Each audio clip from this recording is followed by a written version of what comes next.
Hi everyone, welcome to Balu IQ online classes. Purchasing power parity ఆధారంగా భారతదేశం అనేది ప్రపంచంలోనే second highest economy అనేది 2038కే చేరుకుంటుందని చెప్పేసి ఎర్నెస్ట్ అండ్ యంగ్ అనేటటువంటి ఒక సంస్థ అయితే రిపోర్ట్ ఇవ్వడం జరిగిందనమాట.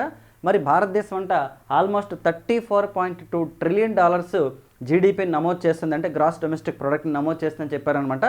మరి చైనా అయితే ఆల్రెడీ 2030కే $42.2 ట్రిలియన్ చేరుకున్నప్పుడు కూడా అక్కడ ఏజ్ ఎక్కువ ఉన్న పాపులేషన్, అంటే వృద్ధ జనాభా అనేది ఎక్కువ ఉంది కాబట్టి భారతదేశానికి ఛాన్సెస్ ఎక్కువ అని అన్నారనమాట.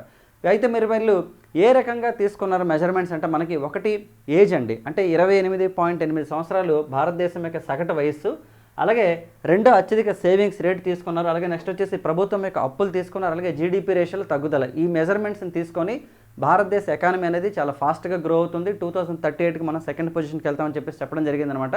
మరి వీడియో నచ్చినట్లయితే లైక్ చేయండి, షేర్ చేయండి, మన ఛానల్ని సబ్స్క్రైబ్ చేసుకోండి. కంప్లీట్ క్లాసెస్ కోసం బాలు ఐక్యూ యాప్ని డౌన్లోడ్ చేసుకోండి. Thank you very much.